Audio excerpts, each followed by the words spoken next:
Well, welcome back to season 2, episode 2 of Life Beyond Loss, the podcast. This is a guest show where we share the most amazing and inspirational stories of navigating grief and loss through to healing and transformation. I'm your host, Louise Kresick, grief and loss coach, and in this episode, I'm chatting with New Zealand based coach Caitlin Grace. We talk about grieving a family member who has become estranged and all the sort of complications that can surround this. We also explore the relationship between the body and our emotions, the connection there, and how grief can actually affect us physically. And Caitlin also goes on to share some wonderful tips on forgiveness and also highlights the power of choosing your family and the fact that we can actually do this. Her wisdom and openness and honesty throughout this episode is absolutely encouraging.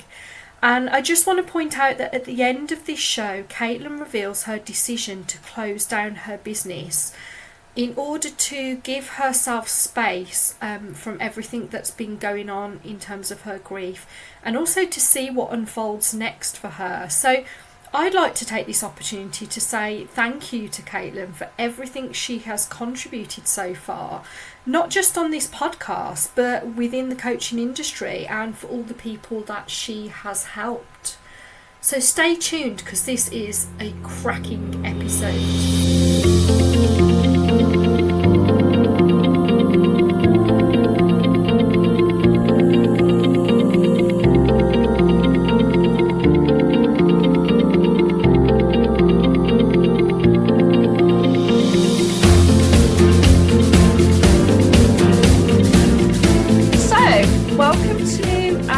Episode 2 of Life Beyond Loss, the podcast, and I'm joined today by the beautiful Caitlin Grace, who's all the way on the opposite side of the world to me in New Zealand. So welcome, Caitlin. Thanks for joining.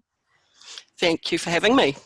And Caitlin is a self-love coach, and what I really want to start off by asking you, Caitlin, is what is a self-love coach?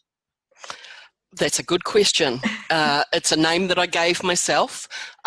It's somebody that helps people understand and accept themselves for who they are. Because let's face it, we all struggle with the idea of we're not good enough, we're not doing enough, we're just not enough somehow. There's some benchmark that we're supposed to reach that we're not reaching. So with the work that I do, I'm trying to help people understand that they are enough exactly as they are. They don't need to do or be anything other than who they already are.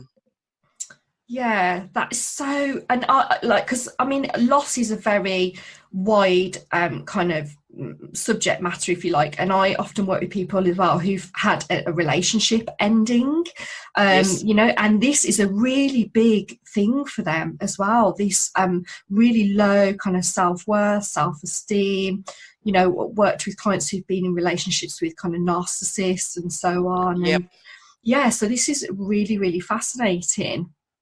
Yeah, for sure. So that's brilliant. And I first kind of started following you, I don't know, about 12 months ago, and I absolutely love your Facebook group. It's brilliant. But also I noticed that, recently you've been very openly sharing your kind of own personal journey as well about recent losses that you've had. And I wondered if you'd be happy to share a little bit about that. Absolutely. So I think it was early last year. I can't remember exactly. I think it was about June, July last year. I found out that my mother, who I'm estranged from, had developed inoperable brain tumours. And that was, of course, quite devastating because I haven't had any contact with my mum for the past 10 years. And she passed away at the end of September last year, which was a huge thing to deal with when you are estranged from your family and you're hearing all the information second or even third hand, it makes it very difficult to navigate that whole thing.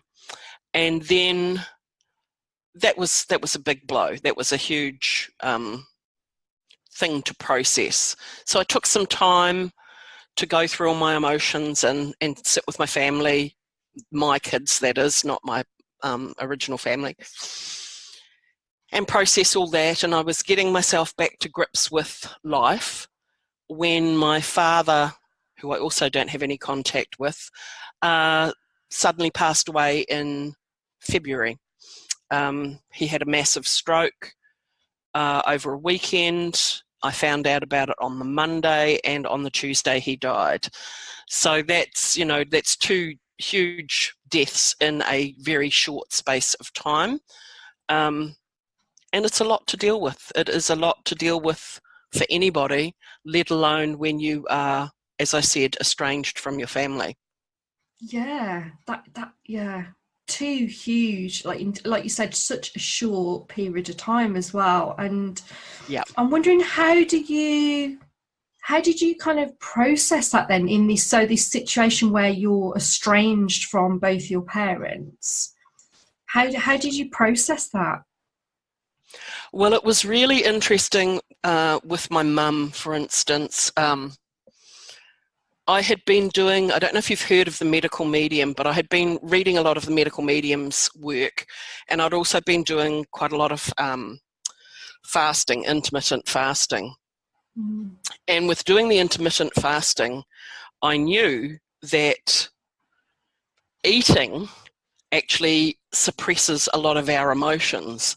So the first thing I did was decide that actually I was going to fast for a couple of days when Mum first passed away, so that I could actually just sit with and be present fully with my feelings and not try and sedate them with food.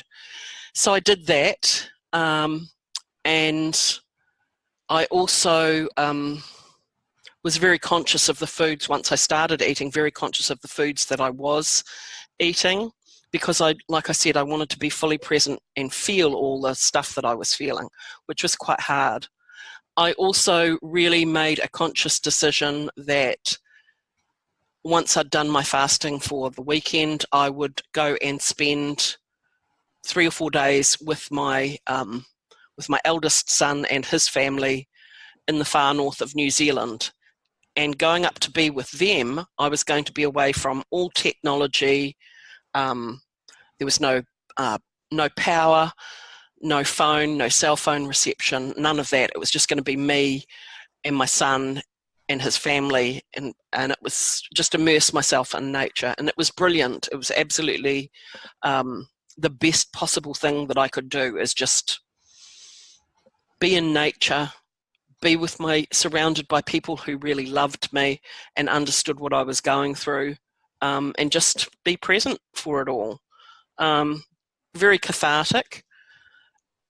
Not that I would recommend it for everybody. You have to have a strong level of awareness, self-awareness, to go that route, because it's all right there in your face to be dealing with. Yeah, I guess it's about listening to some extent to your own kind of intuition, isn't it? And knowing what that intuition is telling you in terms of what you need to do, both in terms of your body physically as well as, spiritually and mentally as well. Yeah, absolutely. It brings you full face with yourself, and finding your own rhythm and your own voice for what you're actually processing is important, rather than, well, that's what she did, so that's what I'll go and do. Or you just have to listen to what like you said, your own intuition, your own guidance is telling you, and that's what mine told me to do. Totally different when my father passed away. I didn't fast. I didn't go and spend time with my kids. I kind of I'd had a weird relationship with my father anyway. He always seemed that much more removed from me, so it wasn't such an emotional upheaval as losing my mother. For my dad passing away, it was more like, okay, well, that's done now. I'm finished with that part of my life. So yeah, it was quite a different situation altogether. And do you think, I mean, I'm just really kind of interested. Like, somebody actually, I had this conversation recently about somebody who had lost their mom and they were estranged as well, and they were having kind of difficulty navigating the journey just because of all the kind of practical things around as well, the fact that they didn't have contact with their family, and, you know, deciding whether or not they should go to the funeral and all that sort of stuff. So I was just wondering, you know, how did it feel for you? You know, how different was it for you from other kind of losses that you may have experienced? So to backtrack a little bit, 4 years ago, my mother-in-law passed away, and then a month later, my eldest brother passed away. So I'm used to having kind of losses quite close together. It was a completely different process. Like with my mum, knowing that she was going to pass because she had these brain tumours, and with my mother-in-law, again, we knew that she was going to pass, not because she had any sickness as in cancer or anything like that, but her body was just kind of shutting down. The difference between the two was chalk and cheese. With my mother-in-law, all her kids, all her grandkids came around and got to sit with her and hold her hand and talk to her in the days and weeks coming up to her passing. It was a beautiful coming together of the family. And then I had my situation with my own mother, where I was kept as far away from my mother as they possibly could. They didn't, I had an auntie who was relaying information to me, and then she was told to stop relaying information to me because my family did not want me to know what was happening with my mum. And that was hard when I had compared the situation with my mother-in-law to what was happening with my own mother. Mother-in-law was beautiful coming together of the family. My family, with my mum's passing, was the exact opposite of, don't come anywhere near, we don't want you to know, we don't want to share any information with you, you've got no right to know what's happening. Which made that quite hard. I've forgotten what the question was now. Well, I guess, yeah, I mean, how do you then deal with that, I suppose, is what I'm really getting at. Okay, so with those two, like I said, chalk and cheese situations, I had to then start processing what was going on between me and my mum with her passing. So I was writing what I call the fuck you letters, which is clearing all the chords, writing all the anger and the frustration and the hurt and the grief. I started writing all that down. I'd write a letter to my mum saying, you know, all the things that I had wanted to say, and vent all that out, and then I'd burn it. And I've got a whole process around doing that. And then I'd write to the other members of my family and do the whole thing of how I was feeling and burn all that. I did a lot of meditation. I did a lot of letting go well before she actually passed,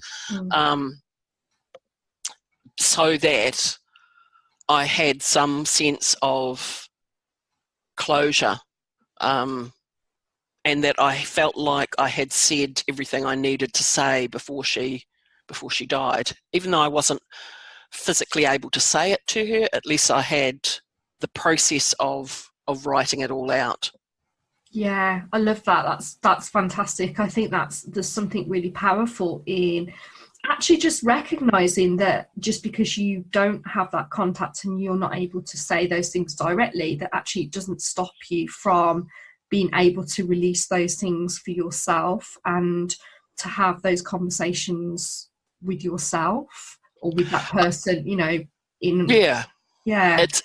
It's really important in any situation, regardless of whether somebody's dying or it's a relationship breakup or you just had an argument with your husband.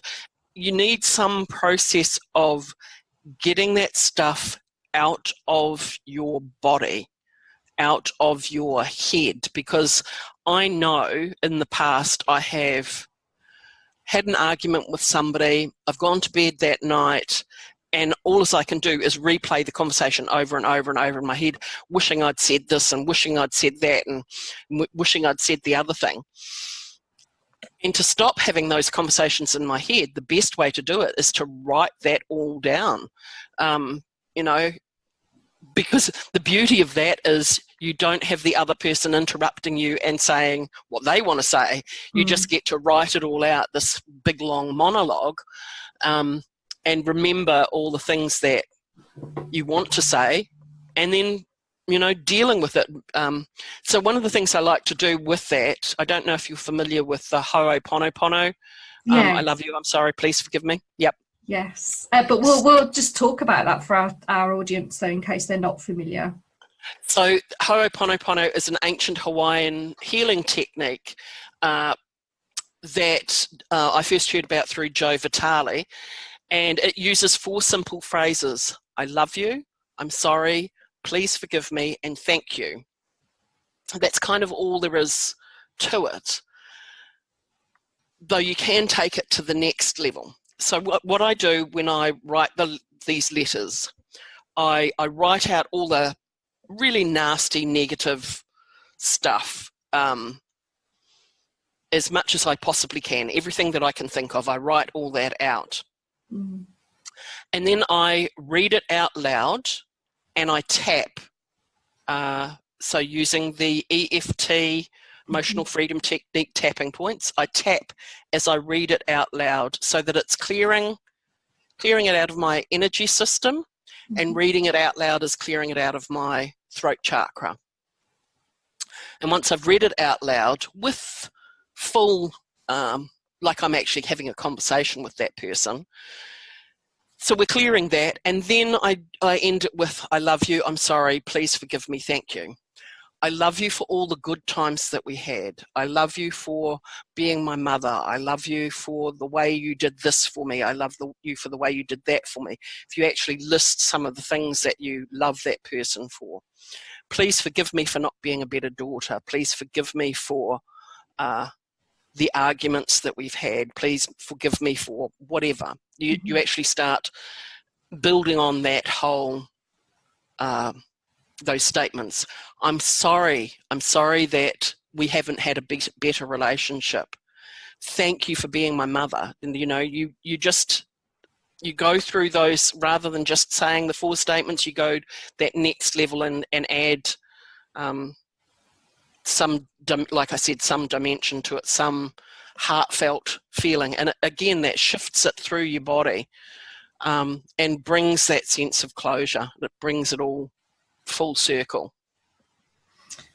Yeah, I think that's a brilliant technique to share, and maybe we could, I don't know, put up some link or something for people to have a look at. I don't know if there's something out there that might be sort of guided around that. I have actually written a PDF, which I'm happy to forward to you so you can send to your email database. Called the Cutting the Chords, and it spells out the whole process that I use, and it's I think it's helped quite a few people. I know it helps me to go back to that and do the whole process, do it as a whole complete ritual. And you know, there is swearing in there because I am a sweary coach, so just brace yourself for that. That's perfect. I'm a bit of a sweary coach as well, so that's okay. I mean, also, I think what stands out to me as well, so we're kind of, I suppose, circling back to my very first question about self-love, because there's an element in this, isn't there, of recognising that you love yourself and you are absolutely worth kind of giving yourself this time and this space and going through this whole process of being able to do this. And I think it is sometimes a factor that people do struggle with, with loss, with grief. They get into a whole sort of cycle around feeling guilty and shame and all of these different, emotions that weigh them down. Especially when you are in a situation where you are estranged from your family. A lot of people, so like I said, it's been 10 years between the argument that I had with my parents and them passing away. And there were people that said, oh, but don't you want to, you'd hate for them to die with this debt still being an issue. Why don't you just make up now, type of thing? And it's not always that easy. And so it's really easy to buy into the I'm a bad person because I don't speak with my family. I'm a bad person that I'm not making up with them and they're sick and possibly dying. I'm a bad person for this. And it's actually bullshit, especially when if you're setting a clear boundary with your family that I will not tolerate this, then you're kind of letting yourself down if you go, oh, well, they're dying, I better just forget about that boundary that I made and step over it. And people might struggle with that, but I was very clear as to why I wasn't reconnecting with my family. And it was very much about my sense of integrity, my sense of loyalty, and my belief in who I am. And this sounds very arrogant, but that was worth more to me than being part of that family any longer. Yeah, I mean, I totally hear what you're saying, and I think it's about doing what's right for you, isn't it? And if you're very clear, like you said, about those boundaries and the reasons why that you're not engaging anymore with the family, then why would you kind of go back on that? Exactly. Just because of the circumstances. So, and there's something else in there, isn't there, about when you're in this situation, lots of people around you are so full of their, and I use in inverted commas, advice for the situation about how to deal with things and not to deal with things. And it's kind of one of my little bugbears, I have to say, because people just are very vulnerable in that situation as well. And it's how do you filter out all of that stuff that's going on around you, the noise, and get to really what is right for you. Yes, because there are going to be endless people going, oh, you should just, they're old, you should just make up with them. And it's actually comes down to knowing who you are and being true to yourself. It is very, very easy to sacrifice your wants, needs, and desires for the sake of acceptance from family or acceptance from society. Standing on your own and saying, this is who I am, and I am valuable and I am worthy, and I don't mind standing over here on my own. It's not easy, but it gives you a deeper sense of yourself. And it takes a lot of courage, trust me, it really does. And I am not saying that I haven't cried bucket loads of tears over this whole thing, but at the same time, I know that I've made the right decision for me. Yeah. And standing on your own, I guess what I want to point out to people as well, it doesn't have to be a lonely place either. No. Because there is that sense of loneliness sometimes in grief as well, isn't there? Yeah, absolutely. Absolutely. But alone and lonely are two different things, two hugely different things. And a lot of people confuse the two. But I am my own person, and being by myself is actually okay because I'm good company. If you like yourself, if you like who you're alone with, you're never lonely. Yeah, absolutely. So what do you think, I mean, I know it's still fairly early days for you really now, but you have been able to reach an amazing stage in this whole journey, like you said, of, you know, finding that closure and so on. What do you think you've kind of taken from it? Is there any kind of, you know, sort of lessons or something that's really impacted on you? So many lessons. That family does not define you. You get to define what and who family is for you. That's a big one, because we all have this idea of blood is thicker than water, and family is trumps everything. But family is really those people who stand beside you or stand behind you and always have your back, whether they are blood relatives or the friends and family that you pick for yourself. And I have some beautiful, and I'm using inverted commas, sisters that I'm not in any way related to. They've chosen me and I've chosen them, and they mean just as much to me as my birth family did in the past. I have had so many mothers replace my actual birth mother, that I see the love that is surround me all the time. So that's a huge lesson. The way my own children, and because I have 3 sons and 4 stepdaughters, and the way they encircled me has been so heartwarming. I felt truly held by my kids through this whole thing, which has been amazing. So yeah, that's a big lesson. It's not, you can choose your own family. You know, you can choose the people that are important to you, and it doesn't have to be through blood. And I think often at times like this, in times of loss, those people actually start to become apparent to you. The Yes. people that really are your family. It's like, Yep. it's an interesting, almost like a natural kind of weeding process. That's what I found in my own experience. And Absolutely. it was like the people that I kind of expected would be there for me actually weren't the people that were in the end the people that then were there for me in a very genuine kind of way. Yep.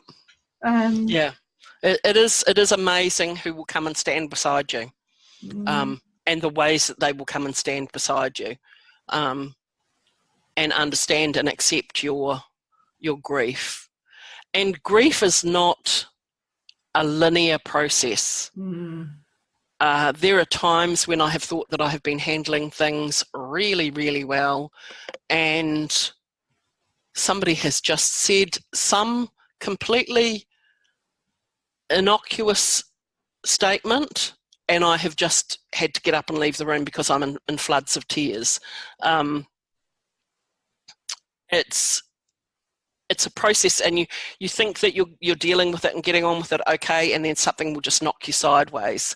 It is definitely a process. And, you know, I'm just going to have to cough for a moment, just excuse me. One of the things that you will get with grief, your lungs are very much to do with grief. So it's no surprise that I've ended up with a chest infection recently. Excuse me. And that's part of the process. That's part of your body healing and releasing stuff as well, on a deep cellular level. Yeah, definitely. I think it's interesting how it can impact us on every kind of level, really. Definitely. Would you think, what kind of words of encouragement would you just sort of offer people out there that might be listening to this and think, yeah, this is me. I'm in this space right now. You got any kind of, tips or words of encouragement? That it's okay to be great one day and complete shit the next. That it's okay for it to take as long as it takes. We all have this idea, and people tend to want you to get over it already. You've been grieving for the last week, month, year, whatever. Surely you're over it by now. But grief never really goes away. We just learn to deal with the loss. And one of the things that makes me weep every time I see it is grief is, now how does it go? Grief is all the love that you had that you didn't get to give. And that is so true. It's and you can grieve for lots of different things. It doesn't have to be that somebody died. It can be the loss of a pet, the loss of a job. It can be, loss of anything, any kind of loss of a friendship. We grieve for lots of different things, and it's all perfectly okay. You cannot go through life without loss of some description. Whether it's even losing your own childhood. That's part of it, I think, with losing my parents. It's I'm no longer a child.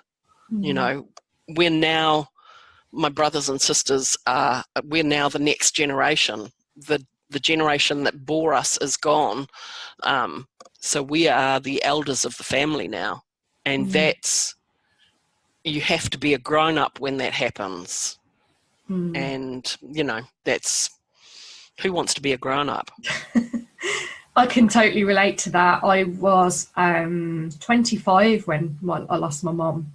And then about 7 years later lost my dad. So still only really in my early 30s. And that was a scary thing to come to terms with, that, I had a little sister. She's 4 years younger than me, still call her my little sister.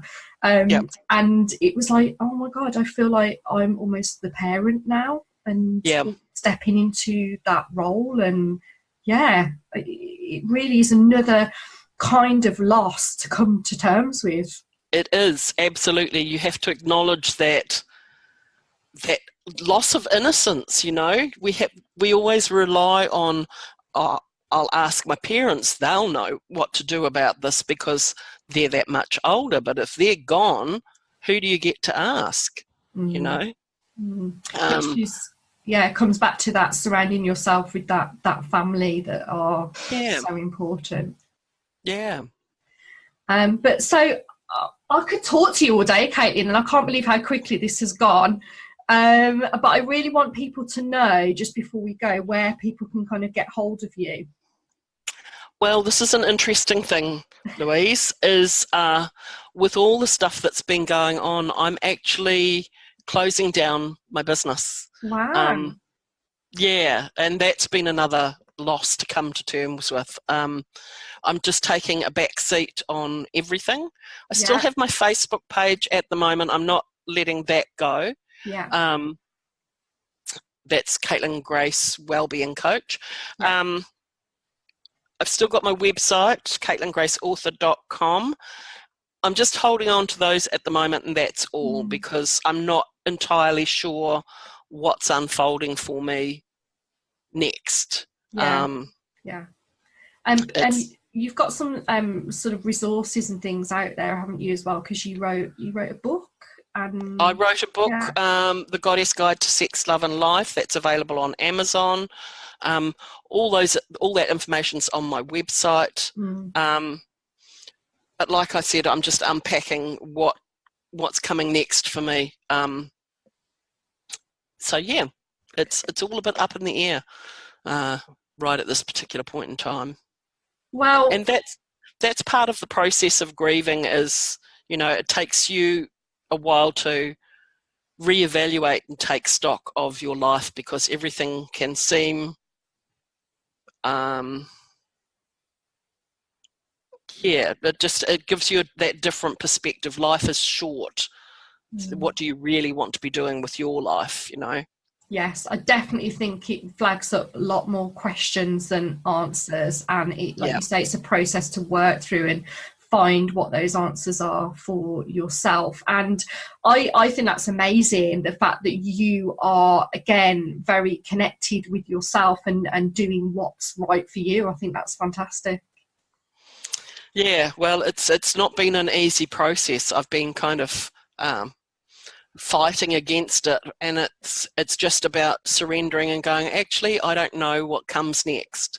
I don't know how this is going to unfold. So at the moment, I'm just pushing pause, shutting down as much as I possibly can, and I'm just riding it out at the moment, and I'm sure something else will present itself at some stage. Absolutely. You are fantastic, Caitlin, and I really appreciate you coming on, all of your honesty as well, and everything you shared for today. So huge thank you to you, and lots of love. Thank you so much for having me. It's been fun.